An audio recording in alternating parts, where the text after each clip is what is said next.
Got another chest burster shirt. That's kind of fun. Happy birthday to Byron. No, that's enough. I don't need Happy birthday to Byron. Help me. Yet again, I need to point out that Happy birthday to Byron. here in a couple hours, you get to leave. Oh my God. Happy birthday. At least it's not your birthday. To Well, you. you know. I'm dead inside.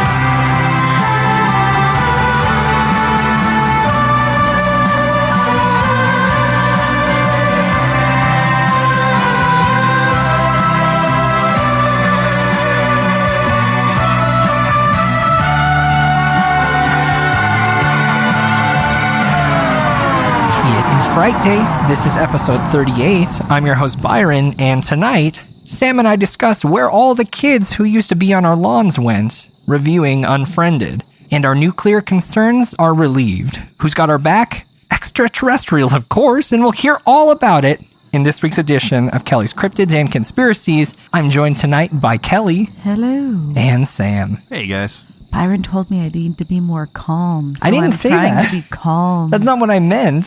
Those were certainly not his exact words. I'm trying to be cool. No, I just said don't scream diggity into the microphone during mic check, please. I'm trying to be cool. Well, let's be cooler than this and talk about horror. We're not NPR cool. a bagool.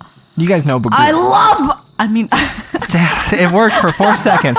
You guys know bagool, right? Yeah, the photographer. Bagool. He is a photographer. He's an arty motherfucker, that bagool. Absolutely. Guys, I watched Sinister 2 this week. Okay, everybody said it was horrible, Byron. Why has everyone got to shit on these sequels? I mean, Insidious Chapter 3 like the was... first one. Yeah, I don't trust you because you didn't like the first one. The first one was amazing. There were moments in the first one, like the tree hanging scene. Was great. Classic scene. Great piece of footage by the artist Bagool. Bagool's kind of like Banksy, but with vintage film, right? Byron, That's true. that was a great comparison. I like that. For those that don't know, Sinister 2 is sequel to Sinister 1, right? Do you think we really need to explain that to our listeners? Do you guys remember Deputy So-and-so? Deputy Sam. Did you know that was what he's credited as? The deputy? Seriously? His credit continues in Sinister 2. And that's where we pick up. Deputy So-and-so, the deputy that had an interest in Ethan Hawke's work, the big fan of his book. Yeah, he was really nice. So he is no longer on the force. He is a private detective, and he is now on the hunt for all the houses that Bagool has been in, because that's how Bagool works. Okay, I have a question. Does Deputy So-and-so get a name? No, just Deputy So-and-so. Isn't that rad? Oh, that's sad. No, it's kind of nice. Everyone cool. deserves a name. No, he's The great. man with no name. And honestly, his character is unreal in this movie. Perfect. He starts burning down all the houses, but he runs into a bit Stop it at its source. Yeah, exactly. Sam thinks that fire cures everything, so that's... Well, Sam just might be right in this sinister world.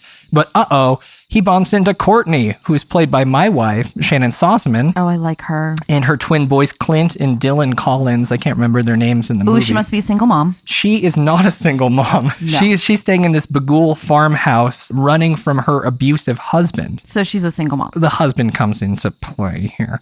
You guys know the rules. Once in a Bagool house, if you attempt to leave, that's when he attacks. Oh, I didn't know that rule. Well, if you try to leave the Bagool house, things get worse and he kills you. I don't know if that was the rule in the first one. I feel like that might be an imposed rule in the second one. That's exactly what happened. Yeah, in the you first can't one. leave the house. Did they attempt in Sinister? It's been so long. Yeah, I thought he just randomly killed people. I don't think it Spoiler had alert. any alignment. Well, as soon as Ethan Hawke tried to flee new house and shit went horribly wrong. Okay, whatevs. It went from scares to murder. The twins are great, better than average child performances, and I credit that directly to Sam. Correct me on this pronunciation. Karen, Ciarren, Karen, Ciaran, maybe. Ciarren Foy. He's the director of Citadel, which is a film that also featured creepy kids that got a lot of attention on the indie circuit. I remember hearing about it, but I never saw it. The weird thing about him is I was listening to an interview and he said that he got the gig doing Sinister 2 by tweeting with the director of the first film. Which is kidding. a dangerous precedent to set. I imagine that is done with. There's no more. So That everybody opportunity is now right now, closed. pause the podcast and go find James Gunn on social media outlets. Direct message as soon as possible. Yeah. The husband that comes into picture, is a massive, dark, violent plot point in this movie that's honestly darker than a lot of the Bagul stuff. Super effective, and I loved it. Also hated it. Super sad. I love Shannon. Appropriately dark and heavy throughout. The kids are in the middle. They don't like hide the kids from the violence in this movie, which is interesting. I always wonder how they film that with kids, you know? Like a kid calls his mom a which is pretty cool. That's not cool. That's horrible. I'm just saying, like, they're not pulling their punches when it comes to this. We asked a little bit. I don't know. That bugs me. Well, yeah, that's the point. No, but like not in like a, oh, wow, that adds effectiveness. Like in a, really? I think you should watch the movie because the scene is super effective, out of line behavior, and it felt real to me. It sounds like a ripoff of The Exorcist is what it sounds like. That's kind of true, but it's not. We talked about that with the Cooties folks. Yeah, about the kind of the perils and the balance of having child actors and that extreme violence. And where to pull the curtain. And if I remember correctly, the takeaway was the kids absolutely loved it and had the most fun that they'd ever had in their entire lives. Yeah, and I'm sure that directors hide them from stuff that's not terribly necessary. Yeah, but and I would think you can take some of it out of context. Yeah. And beyond the twins, there's a handful of ghost kids that did a great job. The cast is a huge chunk of it is kids, and I think they did a great job with it. The Bagul tapes in this movie, amazing. A majority of them are on par or better than the tree hanging scene. I liked all of them serious. in the first one. This is very interesting, Byron. I know. It's surprising. 6% Rotten Teas. And it's actually up to 13. I definitely think that maybe people are just on the shitting on the sequel train. Honestly, I don't know. That's a lot of people on that train, though. I did turn 29 in the movie theater, so maybe I was just in a vulnerable state by myself in a dark theater. But well, regardless, I'm really glad you had that experience. Up. That's what happened. Oh gosh, those kids! I was really concerned for their safety. Someone should really be taking care of those youth. Bottom line, when you tie a scary sack around someone's screaming head, it's always effective. Oh, yeah. I don't know why. Works every time. This week, also caught up on The Strain and I'm working on Scream. I'm really excited to catch up to that Ty West episode that technically aired last night. Oh, he directed an episode? Yeah, there's a handful of directors on Scream. I don't have the list. They're... fuck. No, actually, you know what? I was wrong. You were wrong? I was totally wrong because it was a handful. Talking. That was totally my fault, Byron. That's my okay. Apologies. Happy birthday. That's enough. Don't need to sing it. That's all I watched this week. Spent most of my time. Oh, you hurt your back, huh? I'm sorry. That's all right.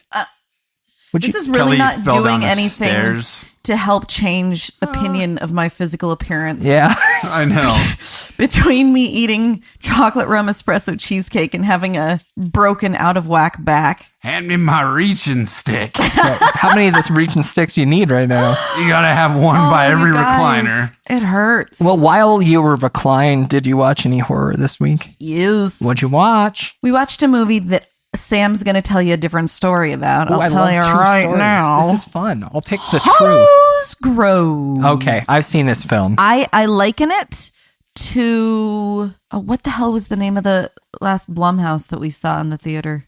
Diarrhea being rubbed in our eyes. Oh, The Gallows. That's what Sam said. I liken it to The Gallows in the sense that it is certainly not a Good movie. Yeah. It's not a super high quality cinema piece, but it is a really fun teen aimed horror flick. You think Hollows spirit- Grove was pointed towards teens though? There was no teens in the movie. But it's in the spirit of Grave Encounters, which is one of my favorite. I think you should watch Grave Encounters again. I played it for my friend's 13-year-old son, not being prepared for the fact that they say fuck every other word in that movie. Well, 13-year-olds say fuck a lot, though, don't That's they? Now? true. Yeah, but you don't want to encourage that. I felt like a bad Uncle You Byron. should have. Yeah. They have their periods when they're 8 and they say fuck. Fuck a lot. Uncle Yeah. B, you can't do that with our kid. I'm sorry. I think you'll probably do it first. Yeah, well, I'll have to stop. Soon. PG 13 months. Is that how you're gauging it? What do you mean? At 13 months, she can watch PG 13 films. No, my mother will 13 kill me. pounds My she mother can will watch actually try to PG-13 remove her movies. from my house. And if I then do rated that. R is no one under 18 months? Right.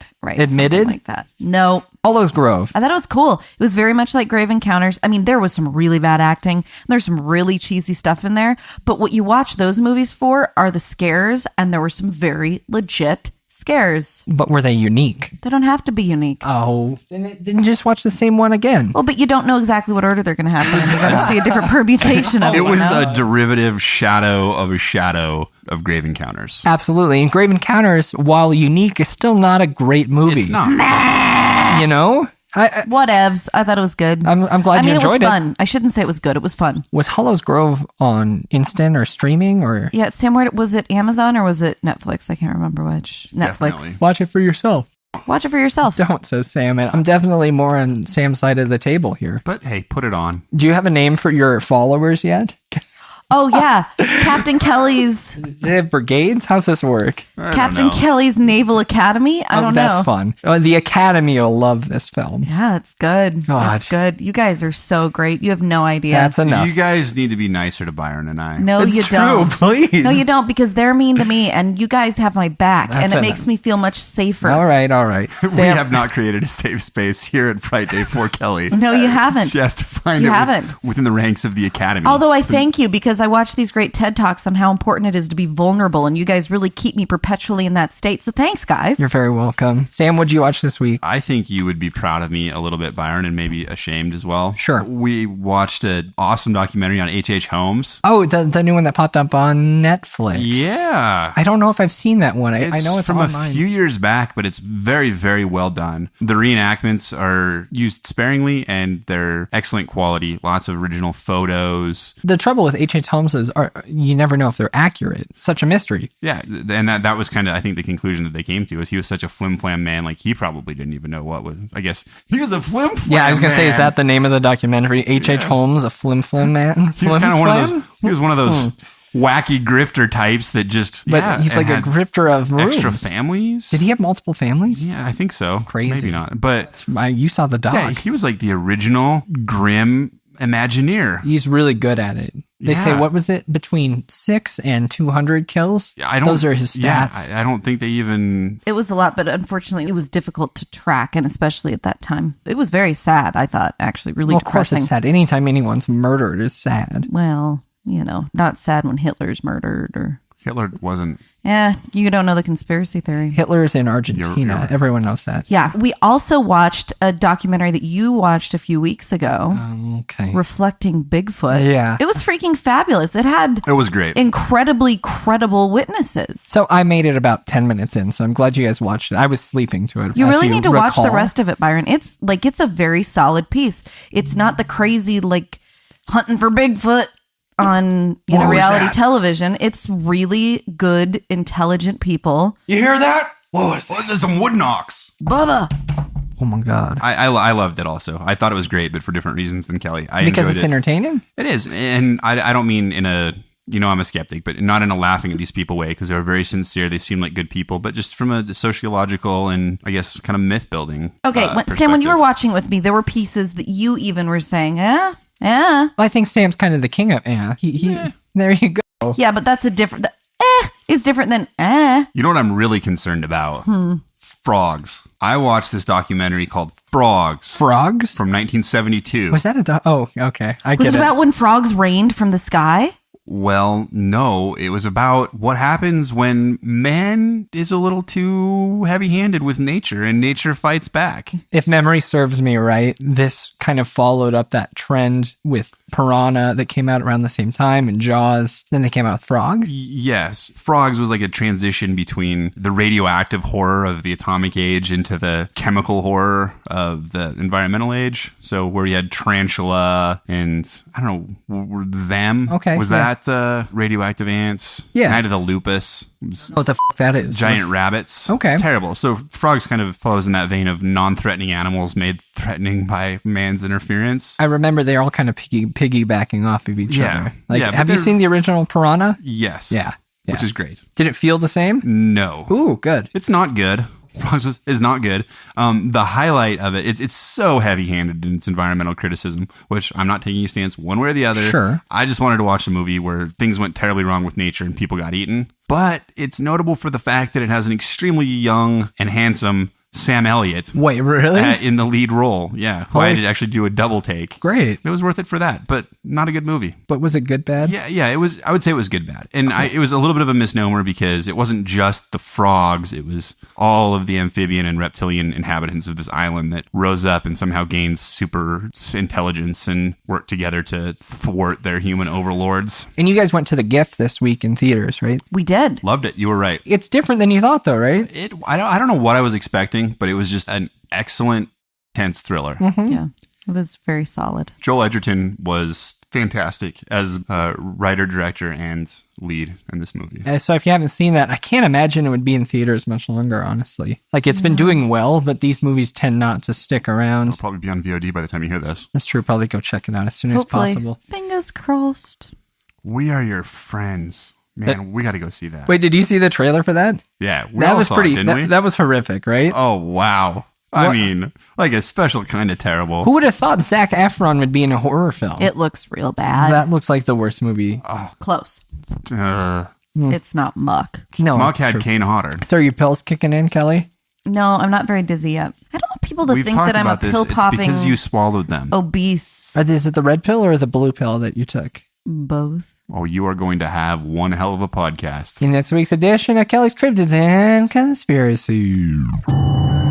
Kelly's Cryptids and Conspiracies. I dug back into the archives for this one, guys, but it has a lot of current relevance because there have been a few more things like this popping up in recent years. For any of you who follow world news or even U.S. news or really pay attention to anything that's going on at all, I'm sure you're aware that there is a lot of controversy right now surrounding a potential Iran nuclear deal. People are very concerned about how much leeway we're giving this rather scary country in terms of developing nuclear weapons. However, I submit to all of you, my academy, That's enough. I didn't mean to start that.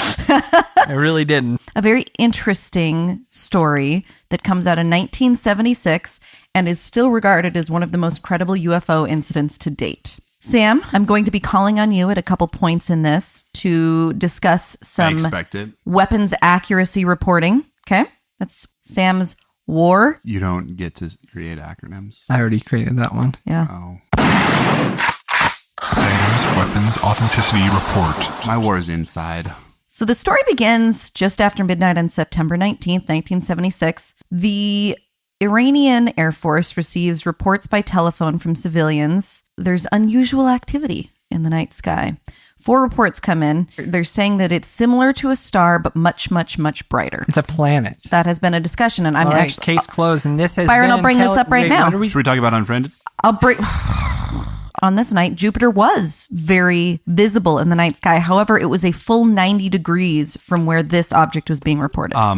Did someone want to make a Uranus joke? I was going to do another Wachowski's joke and Oh, say, was Jupiter ascending? Okay. The Matrix. I'm going to keep moving. Right, the Sorry. Matrix. General Yousefi, who was the assistant deputy commander of the entire Iranian Air Force, originally said, yeah, it's definitely just a star, just a planet. However, he called the control tower at Mehrabad Airport, looked out and saw the light himself and realized, okay, this actually has to be something else. He sends an F-4 Phantom II jet. Sam, can you describe this plane to us a little bit?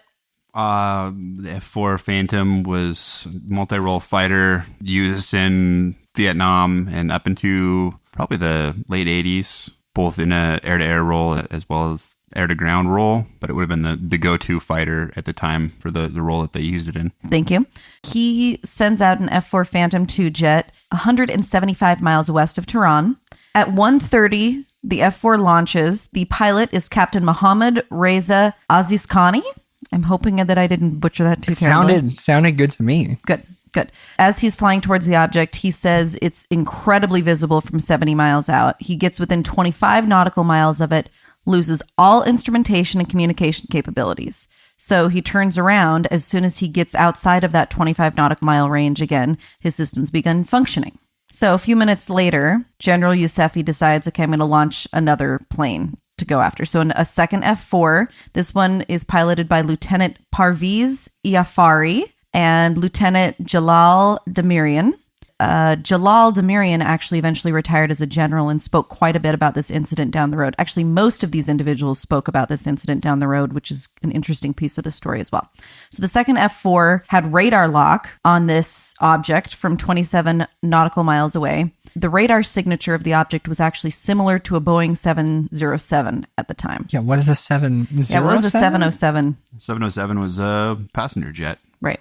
Radar lock at 27 nautical miles, gets within this 25 nautical mile range. Same exact thing happens that happened to the last F-4. At 25 nautical miles, the object actually starts to move, keeping exact pace with the F-4 so that it remains exactly 25 nautical miles away from it. they can see these lights flashing all around it in a sequence. They're blue, green, red, and orange, but they're flashing so rapidly that all the colors can be seen at once. Was it a rainbow? No, it was not a rainbow. Did you hear me say violet? I don't know what colors are in a rainbow.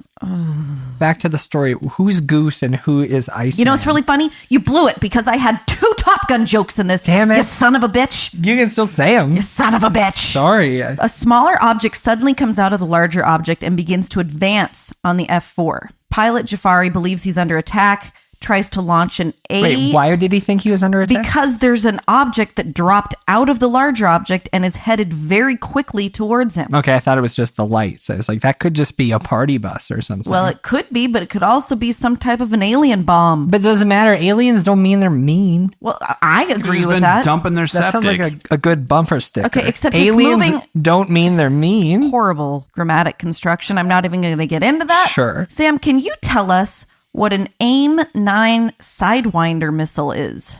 AIM-9 Sidewinder missile is a short-range air-to-air missile that the U.S. developed in the late 50s and shared with friendly nations around the world at the time, including Iran. So we At are that real time. friendly. Pause real quick. You're married to this guy and you think I'm scary? No, I know this though. Like Sam and I actually had discussions early on in our relationship. He would make these jokes about how you would dispose of a body. Sure. Jokes. And like, I am convinced that he actually probably has murdered people at some point. And I'm not even really joking. Like, I think he probably has. My parents are cleaning the cellar in my apartment complex, so I'm going to go clean it first. Continue your story. You and Sam are so much alike. Ah. Jafari, the pilot, tries to fire an AIM-9 Sidewinder missile. However, loses all instrumentation, including weapons control and all communication. All right? More like a sidewander at this point because it's got no lock on. Where's it going? He later reported also that he actually tried to eject at this point because he's terrified. There's this thing moving towards him. None He's of in his the weapons. ocean? In the ocean. For some reason, anytime people are flying distances, I assume they're over the ocean. I apologize. I don't believe they're over the ocean. I think they're over the desert. But if you eject, you get a parachute and you can land on the ground or the ocean. For you know? sure. Still, you're out in the middle of nowhere. Well, yeah, but I'd rather land in the middle of the desert than the middle of water. There aren't any sharks in the middle of the desert. So he tried to eject, and this system isn't even electrical. It's completely mechanical, and that also malfunctioned. As a last resort, he began a negative G dive to evade the object. This is where Top Gun comes in. I'm sure you can all have a really good visual of what that negative G dive looks like. So he thanks to Top took Gun. the exit onto the highway Well, it's to just the like danger that maneuver. zone. Yeah, it's just like that maneuver where Goose gave him the bird. I've never seen the movie. Never seen Top Gun. So I didn't rightfully deserve to steal your joke. God, you suck. Sam hates Top Gun, by the way. The only person on Earth. Fast forward.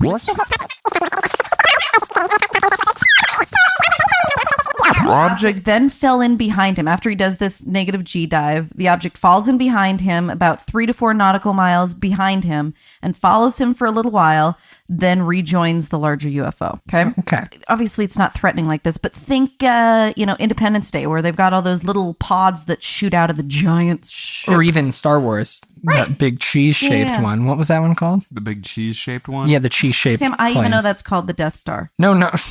That's shaped like a circle. Like American singles? Enemy ship. Craft? Where the Millennium Falcon got sucked into at the Oh, a Star Destroyer. Star Destroyer. Jesus Christ. It's a triangle. Sure, it what looks like cheese are you eating? Cheese. A triangle big- slices. Fancy. No, like a big, you Like buy. Subway cuts their cheese Like into a piece of a triangles. wedge. No, I'm talking about like a piece of a wedge. Yeah, like from a wheel. Yeah, like a fancy Like cheese. a brie. A brie wedge. Or just any fancy cheese. What kind of cheese are you eating? I'm Brie. a connoisseur.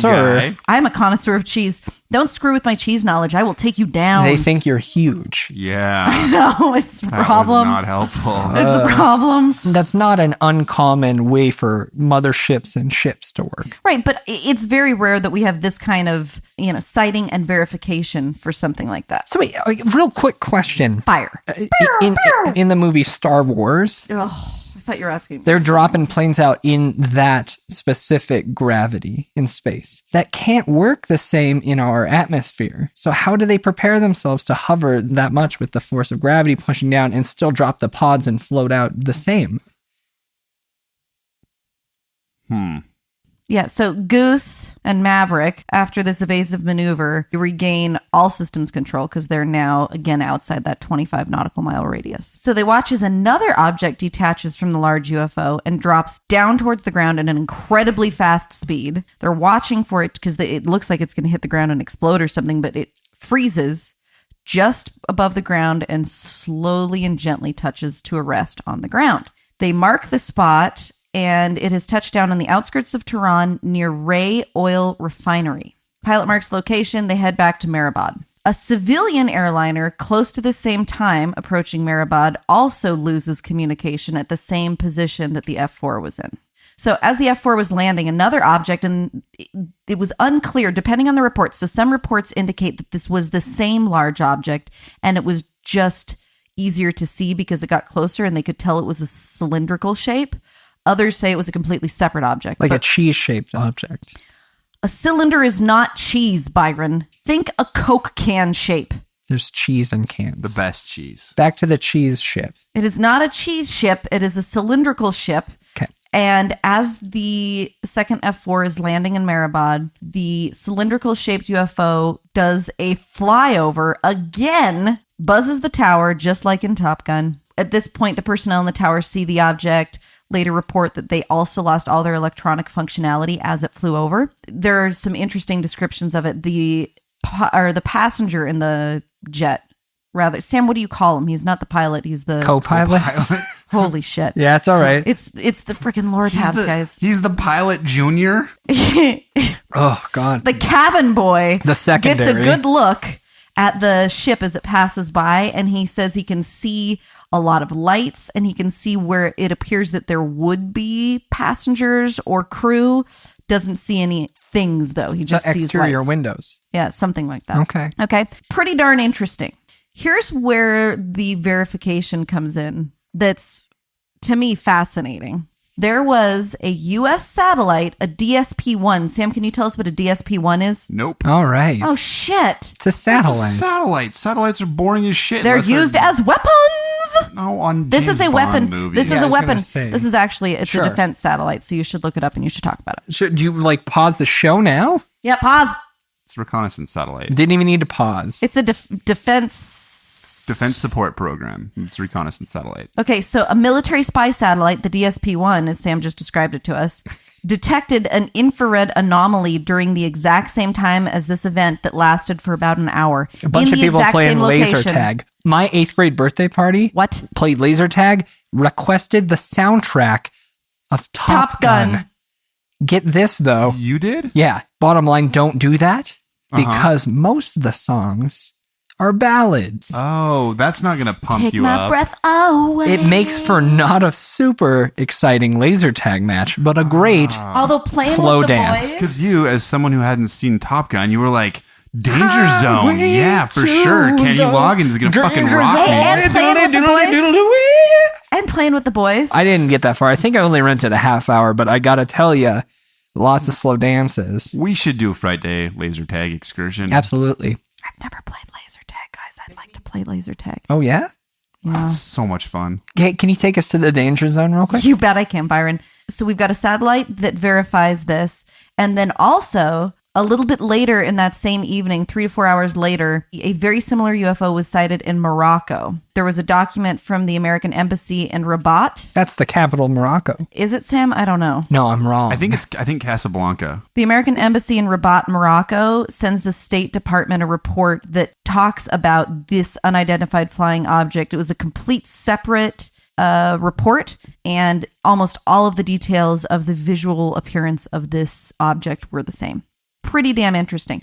So now we have the documentation. Okay, so we've got this Defense Intelligence Agency, which is essentially our international branch of the CIA. There is, first of all, a report on the incident, and second of all, an assessment of the quality of the Iran sighting details. And we will post this full report. It is public record. They assessed this report as, and I quote, an outstanding report. This case is a classic which meets all the criteria necessary for a valid study of the UFO phenomenon. A, the object was seen by multiple witnesses from different locations and viewpoints. B, the credibility of many of the witnesses was high. an Air Force general, qualified air crews, and experienced tower operators. C, visual sightings were confirmed by radar. D, similar electromagnetic effects were reported by 3 separate aircraft. E, there were physiological effects on some crew members, i.e. loss of night vision due to the brightness of the object. And F, an inordinate amount of maneuverability was displayed by the UFOs. So there have been people within both our government and the Iranian government that have reported there is an Iranian case file that is almost 2 inches thick. However, there is very little of that that's been released. So there is a lot more detail out there. But even this detail, you guys got to admit, this is pretty compelling. Sure. And what does this have to do with nuclear weapons? So obviously, the UFOs are keeping an eye on Iran. Now, in the last 10 years, even more reports coming from Iran, very, very similar. And they are hovering around a lot of Iran's nuclear and military facilities. Now, Iran keeps getting pissed off because they think it's us. Who knows? Maybe it is us. Maybe it is us. Yeah. We don't know. I mean, at this time, the maneuvers that this craft performed are not just beyond what was publicly known military technology at the time. They're beyond what was capable. Now, nowadays, if something like this pops up, I think we could all say it could be something that we have. Who knows? But in 1976, it absolutely wasn't. And the people involved in this all basically agree with that. They're all saying there's just no way that this was something that was terrestrial in nature. I just rest a little bit easier knowing, okay, so we've got these UFOs who are clearly going to have much more enforcement capability than we are, than any of our weapons inspectors could ever have. And if they're inspecting what's going on over there, I don't really care what nuclear deal we make. So is this all part of the treaty that we made with the Greys in exchange for allowing them to abduct a certain treaty number? That they then broke? We don't know if things are on or off with that situation. We have no idea. I mean, it's difficult to tell because we don't know just by the spaceship whether this was Greys. It could have been Nordics. It could have been reptilians. It's not reptilians. They're underground. Well, no, there are reptilians that are underground. Not all of them are underground. I would say a majority of them are underground. Or some relocating Lemurians even. That's true. Could be. Sam's right. Could be the dolphins. The dolphins actually scare the shit out of me. They're supposed to be the most evil of all. In all seriousness, though, I want to make very clear, I think that this is a very valid UFO report. I can't tell you what this was or where this came from. And in fact, I'd like to quote General Yousefi, who again... AKA Iceman. No, he was AKA the assistant Goose. Deputy Commander of the entire Iranian Air Force. And he said... Because of the experience I had on the 19th of September, 1976, I believe there is something up there. We just don't know what it is or where it came from. And I would back that up entirely. Okay. I just think this is really fascinating. And hey, is there a difference between a mile and a nautical mile? There is. What's the difference? A nautical mile is 1.15 land miles. And for lack of a better word. Why is there a difference? Because the nautical mile is based on the circumference of the planet Earth. If you were to cut I'm reading here from howstuffworks.com. If you were to cut the Earth in half at the equator, you could pick up one of the halves and look at the equator as a circle. You could divide that circle into 360 degrees and divide that degree into 60 minutes. Wait, the Earth is a circle? Well, it's a circle. Some people say it's a Flat. sphere, but Pretty it's a sure you circle. can walk off the Earth. Well, if you were stupid enough to pick one direction and keep going. Right. Okay. Nautical miles. A minute of arc on the planet Earth is 1 nautical mile. Okay. So 1/60th of a degree. That makes sense. Okay, so they were nowhere near this aircraft, right? They were 25 nautical miles. right, but that little thing that dropped down got real close. Okay. That got within 3 miles. No pictures, no real good visual descriptions, even at 3 miles. Great visual descriptions. Like, even at 3 miles, that's tough to see, Right, but then it did a flyby of the tower. which you said was still Is 3 there- miles away, right? No. Byron, follow the story. Got it. The 3 miles away was when the little object dropped down. Sure. And came towards them. They thought they were being attacked, performed the evasive maneuver. Dove down. It fell in behind them, followed them for a little while. That was the closest they got to one of the little objects. Well, that's then all- they turn back and go towards home, to the base, to And it land. buzzed and it buzzes the tower, like literally very close. All I wanted to know is how close it got. Close enough for him to see the cockpit. Okay, that's all I was Close checking. enough for those boys to get disciplined by the top brass. Sure. When they did the flyby of the flight tower. Love it. Top Gun reference again. I need to watch this No, flick. you don't. It's awesome, and he's an idiot. Is there any truth to the idea that first fighter jet, the first F-4 that was scrambled, had been suffering from... Great question, Sam. I'm glad you bring this up. So yes, it had previously experienced some technical difficulties. However, the second F4 had previously experienced 0 difficulties.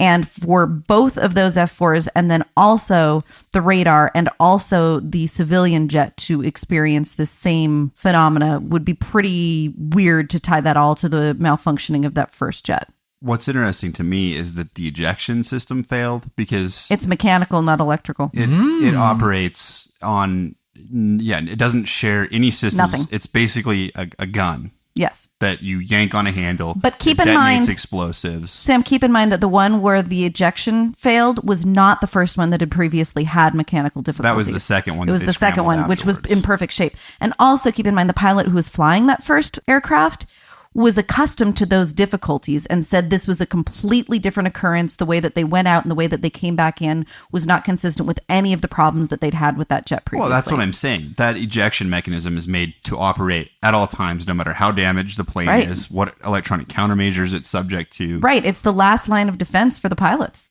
It's all they've got. Lieutenant Jafari, who was the pilot of the second jet, came out later in 2007. There was a press conference. The National Press Club basically got all of these people who had been involved with UFO experiences before to join in a conference demanding a worldwide investigation into the UFO phenomenon. Jafari, who, as I said, retired as a general, so General Jafari, was a part of this conference and talked a little bit more about what had happened. And that's when he talked about the eject not working at all.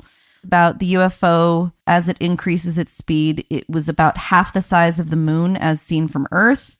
It was radiating violet, orange, and white light, about 3 times as strong as moonlight. He told air controllers that the UFO had doubled back on its pursuers and that he was in danger of being forced down. He said, "Something is coming at me from behind. I think it's going to crash into me. It's just passed by, missing me narrowly." So when you say how close did they get, that describes how close they got. Oh, guys, real quick, I just got a shirt order from Nikki. Thanks, Nikki! She's got one of our glow-in-the-dark 2 Ghoul for School shirts. Nikki, that's kick-ass. I can't wait for you to be able to order one of the Captain Kelly's Cryptids and Conspiracy shirts. You know, I know this about Nikki. She has impeccable taste. Impeccable taste. She and does. right in time for school. Great Too back-to-school cool for gear. school. So go to shop.frightday.com if you want to be as cool as Nikki. Continue. Again, just to reiterate, there are so many different witnesses to this, all part of fairly reliable circles. 2 F-4 fighter pilots, control tower operators, witnesses on the ground, a commercial pilot. I mean, the guy who was second in charge of the entire Air Force in Iran, and a general. I mean, it's a lot to discredit the whole thing. And like I said, we'll post the DIA report online so that you guys can see that yourself. You have to look at events like the Phoenix Lights or even Roswell. Those were entire towns, including officials, that witnessed these things. And there are still holes in their stories. You know, it doesn't necessarily mean that something happened. To say that nothing happened with Phoenix Lights is absolutely absurd. It was that space alien that shook the mayor's hand. No, that's also absurd. I'm not saying that that isn't crazy too, but the point is something happened, and it's something that was out of the realm of experience or knowledge of some pretty high up government officials. And the other thing that is really rare about this, it was declassified in the 80s. So all of this is public. It's 2 inches thick. Well, the 2-inch thick document is not. And it Also, real quick, the guy who measured the thickness of the paper but didn't reveal any of it needs to reassess his priorities. well, there are multiple people We who need have to know reported what's that. inside it, not just its girth. I mean, who's pulling out rulers when they're looking at documents, I right? agree, but I'm just saying a lot of this has been discussed in conjunction with what's going on in Iran now, knowing that, I mean, there was another case in 2004, there was another case in 2009, there was actually another series of sightings in even 1978, only 4 years after this. Clearly, some of the more recent things could be tied to drones, to other military technology, but I just rest a lot easier feeling like, okay, somebody's got an eye on them. I don't know that I have a ton of faith in our ability to keep a clear and reliable eye on what they're doing, but I trust the aliens too. And also, we look back to,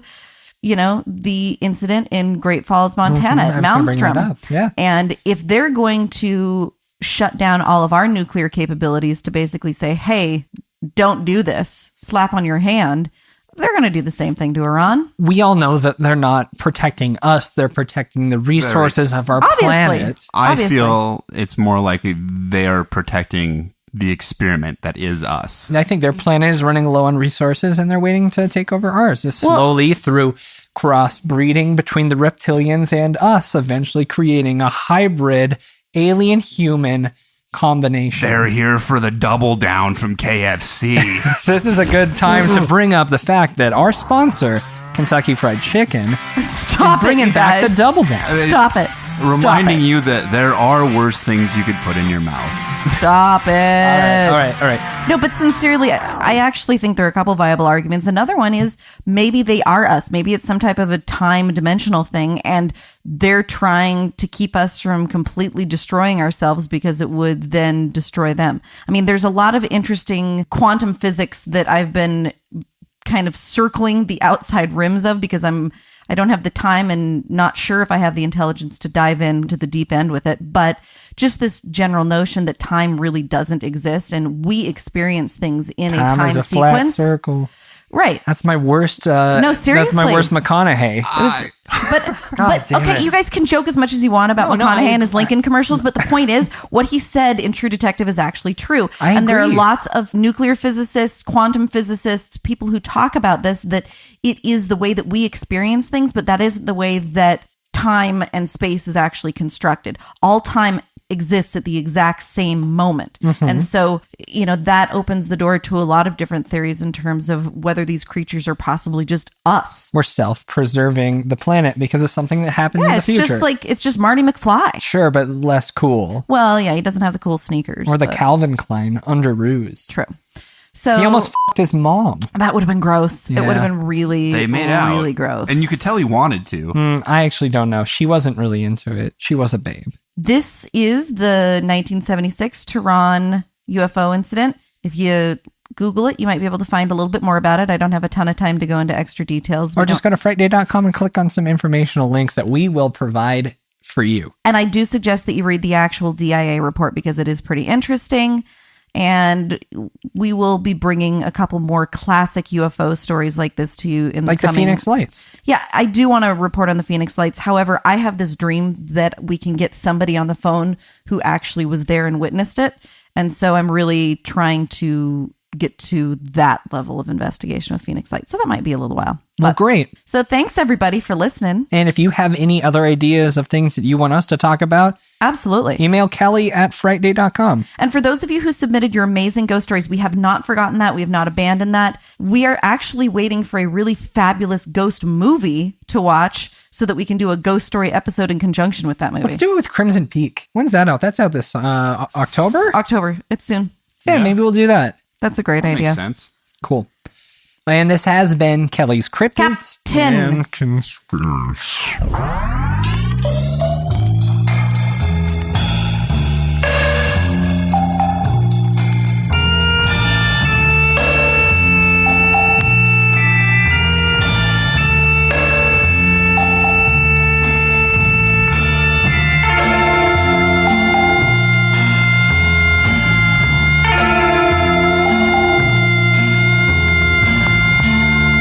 We hope you're enjoying your visit here this evening. Now, on with the show. Unfriended is a 2014 American found footage supernatural horror film directed by Levon I'm so sorry. Gabriades. Sure, that's a name. Sam, could you tell us what this movie's about? Sure. A group of online chat room friends find themselves haunted by a mysterious supernatural force using the account of their dead friend. Spooky. I thought it was a very unique way to present what is, for all intents and purposes, a found footage movie. It definitely is not alone in its usage of digital window to the happenings, whether it's The Den or more recently in Girl House. It's slightly related, But basically all of the action takes place on computer screens in which this movie. is kind of cool. It is. I think if you listen back, 10 or 15 episodes, I would have said that this film would be more enjoyable on a 13-inch MacBook computer.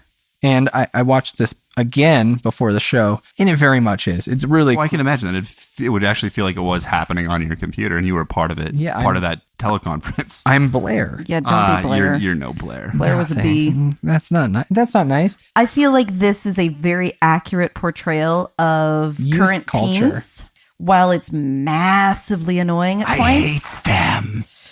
No, it is really annoying at points, but I think that it's all authentic. I mean, maybe. I'm not in a lot of these social circles. I'm in some because, I mean, who am I kidding? I'm friends with a lot of young youths. Well, you were prior to your birthday. You today. were one of them. I know. I was very annoyed by these characters at first, which brings me to a huge thing in horror that I dislike is why do we have to hate the protagonists in all of these modern horror films? It's because there are things about them, especially when we're dealing with younger people. And I mean, I look at myself, if I were in one of these situations, I would be annoying as hell. Ask Sam. Sam, I would melt. Preach on, sister.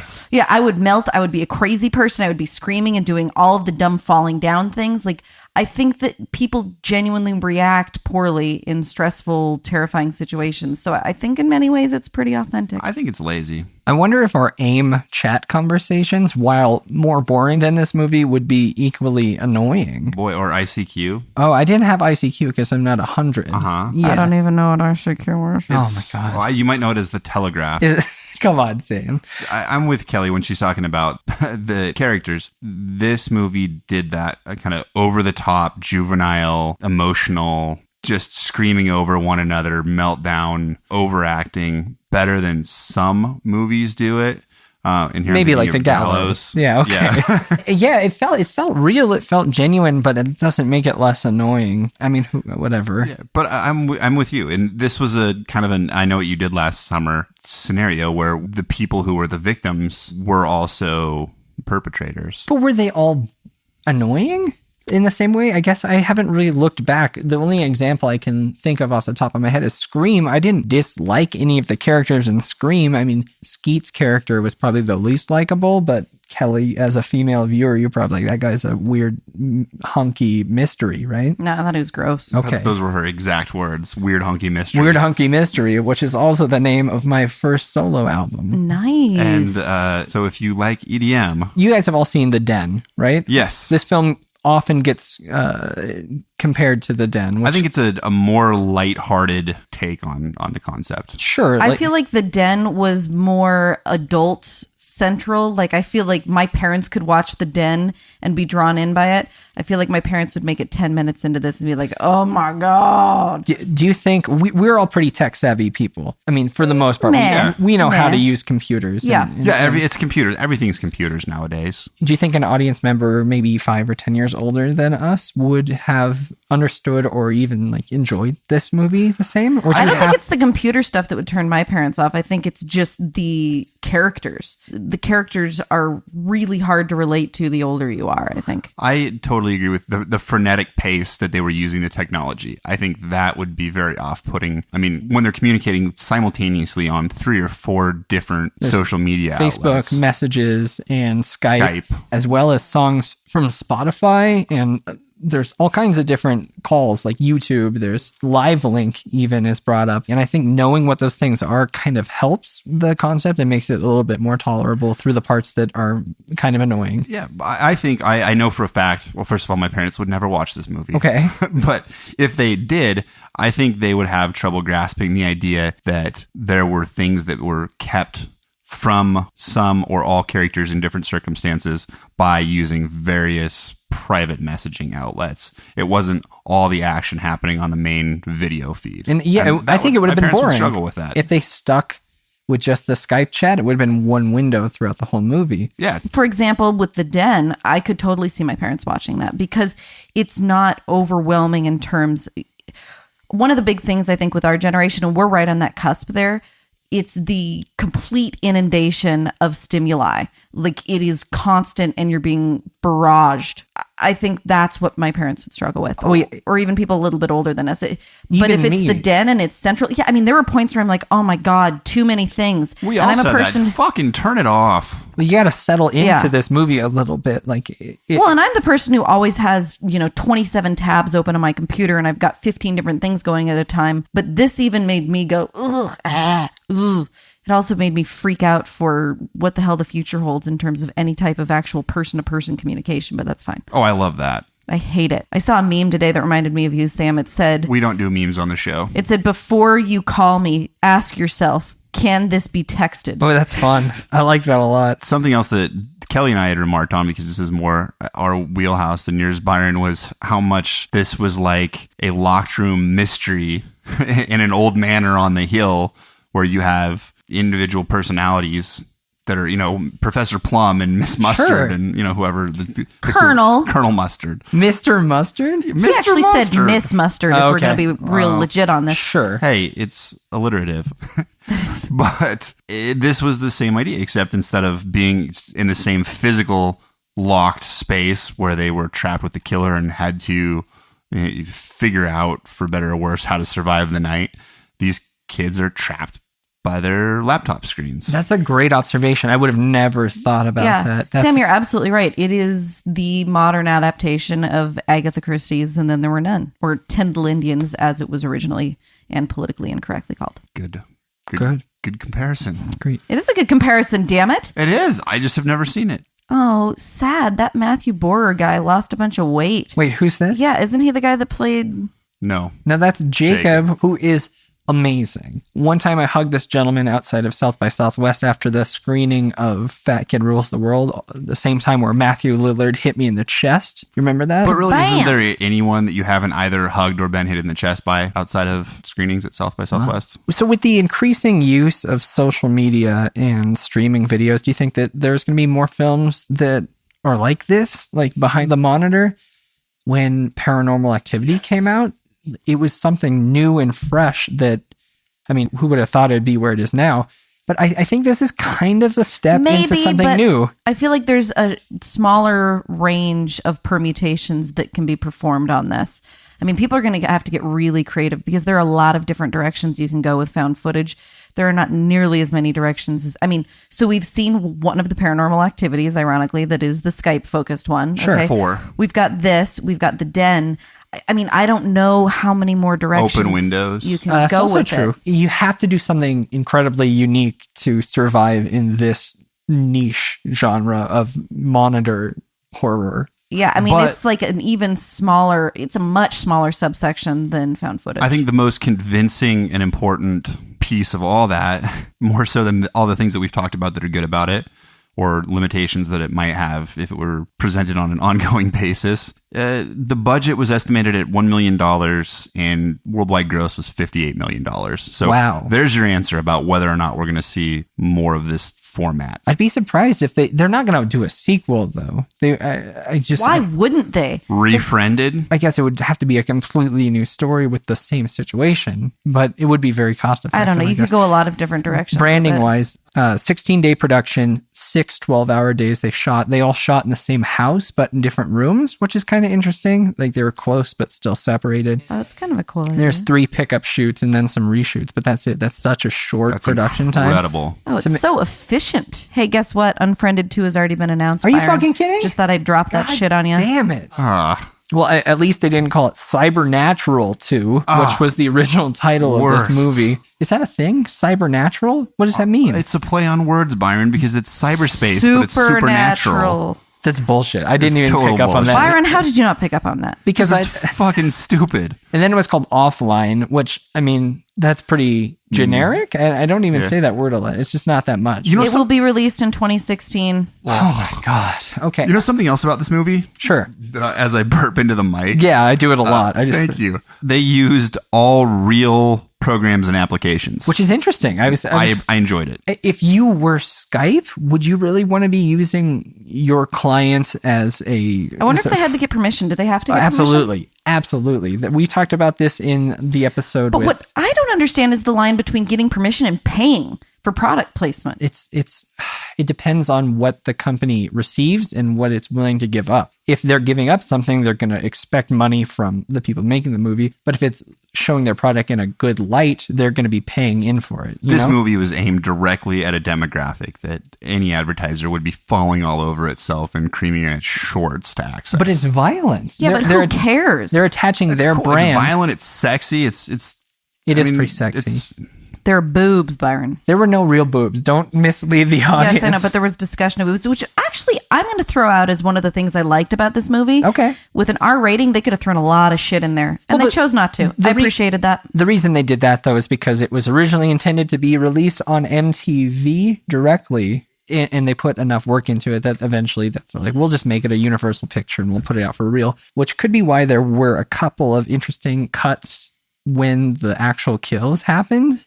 Staticking out, going offline, and then it coming back in with like a more horrific scene, which could explain some of the reshoots. But if they were going to do that, they could have thrown in some boobs just as easily, and they decided not to. I guess that's true, but the opening scene is it's a single take. The establishing shot between the girl, which her name is Blair, and her boyfriend Mitchie. Mitchie. Oh God, I hated that. It's cool that they're making a sequel. They're going to make a bunch of money. Yeah, whatever. Do you guys think that this highlights the issue of cyberbullying at all? I know that was the original intention of the movie. I think it highlights the need to turn $1 million into $58 million.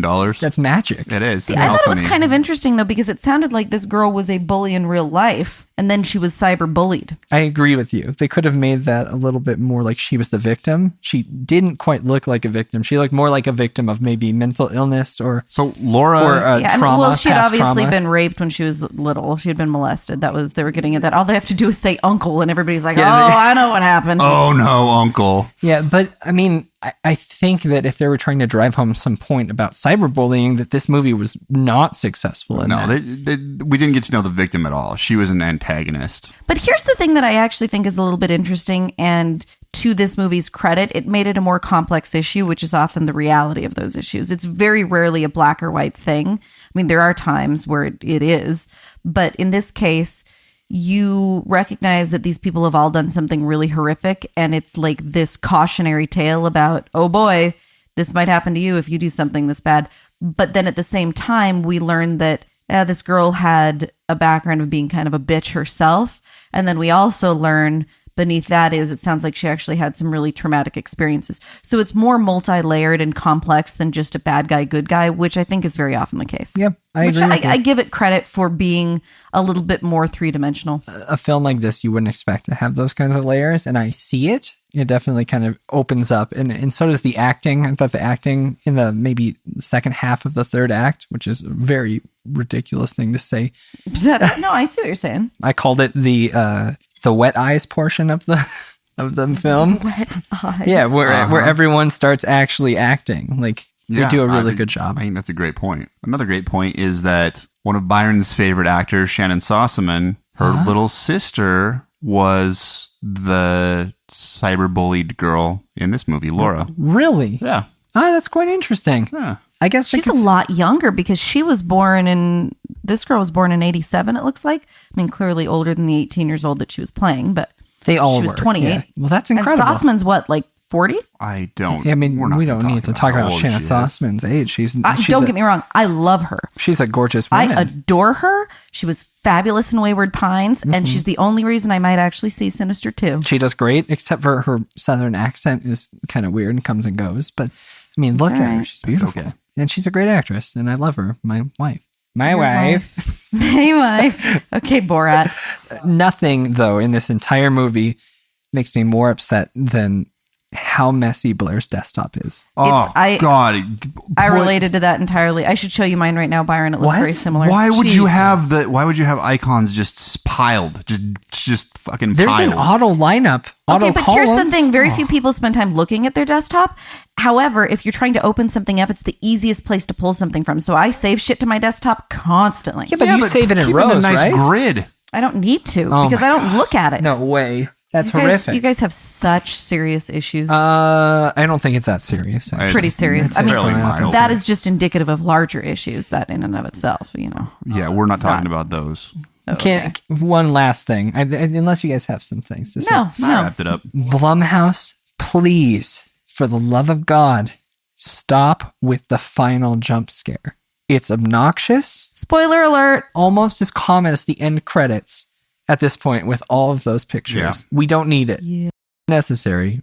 Offensive. Well, and if you're going to do it, just make it better, please. it's don't always do it's it. always like some weird CG, like Yeah, like Well, hell, we only had 4 Wilhelm screams in this movie. Let's just do another one here, and you then avoided shitty CG the whole movie. Don't freaking suddenly insert it in the end. please. Okay. So let's grade this thing. Let's get Kelly to bed. You're on those pills. I am. I need to be able to walk again. We got to get you out of that wheelchair. I'm not in a wheelchair. Get you onto a walker. Byron, Yeah. we don't give her false hope. The diabetes? Stop it! You guys stop it! Can we do that photo shoot with the t-shirt so people know I'm not fat? We will soon. What do you have against fat people? I thought have this- nothing against fat people, but you guys make it sound like I am this willfully obese person. You're hot. I think you make it sound like that. I think Well, you I'm look very, fine. I feel very vulnerable and scared about how people view me. I feel this was a very clever movie. Although it's not the first of its kind of monitor horror, I think it probably does it the best. The Den is fun, but it definitely, you can see the production in this movie. And for that, I'm going to give it a 6.0. I thought that it was very good for a certain audience and is going to fall flat for another audience. So because it isn't quite as universal as some other horror movies that we've watched this year, I can't give it a super high rating, but I would give it a 6.2. I think that the acting, particularly towards the end, while I wouldn't necessarily, I guess I would call it good acting. It felt very authentic to what you see from teenagers, and that's what they were trying to portray. So for a bunch of 25 to 30-year-olds playing teenagers, I think they did so effectively. I think that the story was unique, and even though you guys hate the idea of there being a sequel, I'm kind of excited to see where they go with it. I'm going to give it a 5.5. Thought it was a pretty fresh take on monitor horror, which I had not heard before. I just started that. I love it. That's so good. You make up the I hope I best started words. I'll Google that. Cybernatural. I think I did like the gravity of the Den a little bit more, but all in all, I thought it was very well done. It was well acted. The production was, I think, overall very well done. The sound was good, and the actors were just intensely dislikable, much to their credit. They played the role that they were meant to. Even though I don't like it. Yeah, I liked the movie. They played intensely dislikable humans. Sure. They portrayed it convincingly. Did you just text me something? Kelly, you can't be sending me messages while we're doing the show. Why? I want to make sure that you have those links that you need for the story. I got the links. Just don't do that during the show. Why? Everybody else sends you messages during the show. Why can't I? Because you're on the show. So? And you can purchase this movie now. It was available August 11th on DVD. I'm sure it's still VOD-ing somewhere around there. And thank you guys so much for allowing me to take a back seat on my birthday. There wasn't much coming out this week, so I thought it'd be fun to cover something that we definitely missed this year. Yeah, I'm glad and we caught this one. I am glad too. Thank you, Byron. Well, I mean, you're welcome. It was a good piece, and genuinely happy birthday, sir. Hey, thanks. Thanks for keeping this podcast afloat, and thanks for helping me elevate to the level of captain. I didn't help It's been you a with good that. year, Byron, and I didn't do appreciate that. it. Yeah. The year's not over. Oh, yeah, happy birthday, Byron. Happy birthday. Good work giving Kelly a voice. Sure, okay. And let us know what you thought of this movie. Tweet us at Frightday. That is our handle on Twitter. We want to hear what your thoughts are. Or just email us, contact@frightday.com. So as I said earlier in the show, we do have merchandise for sale. That's a great way to support the show and to look kind of cool at some points. Kelly alluded at the middle point of the show that there are some some Kelly's Cryptids and Conspiracies t-shirts coming. Let us know if you have any other. Oh my god, what if people made fan art and then we maybe made it into Oh merch? my god. That'd be cool. If you want to draw some doodles, some spooky dudes. Oh my god. Can we have a fan art At the contest? very least, we can No, we put don't it have up on the contests. website. We don't need contests. I love contests. I know you do, but we don't need it.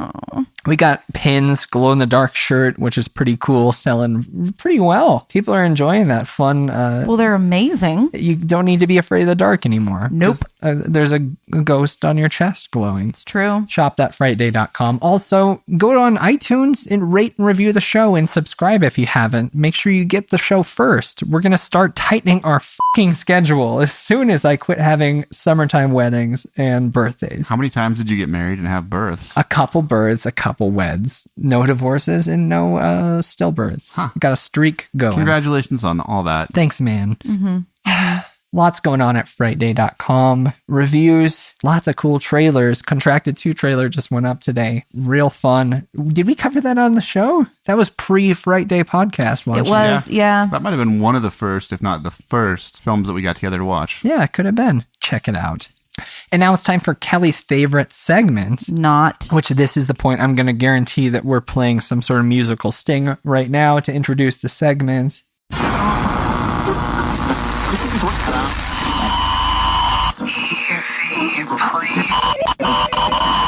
Maybe we should ask the ghost if it wants to be bugged as much as we're bugging it. No, that's not fair. Ask if he wants to friend us. Or if it can contact people through digital phenomena. What its thoughts are on social media. Oh, that's fun. So if there's a spirit in this room, please come here, come closer, and let's have a quick word. What are your thoughts on social media? Is it taking away from face-to-face conversation? Is it ruining us? What are your thoughts?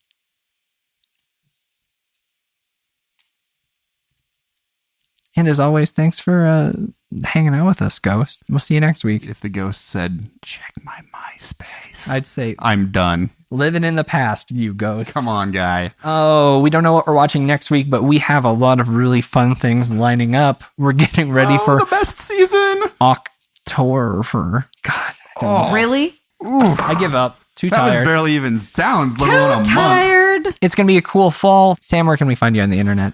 I am tweeting at Sam Frightday. You can reach me by email, sam@frightday.com. You can tweet me at Kelly Frightday. You can email me, kelly@frightday.com. I love hearing from all of you. The more the merrier. Thanks, everybody, for supporting me and having my back against my cabin boys who like to threaten mutiny on a regular basis. Absolutely not. You guys are amazing. And not the cabin boys, the audience. And I'm at Byron McKoy on Twitter. Byron@frightday.com is my email address. Please stop emailing me serial killers. That's enough. Okay. People sending you stuff? Horrific stuff. Yeah, well, look who started that. You did. Thank you guys so much for listening. And until next Fright Day, I'm Byron. I'm Kelly. And I'm Sam. Stay offline.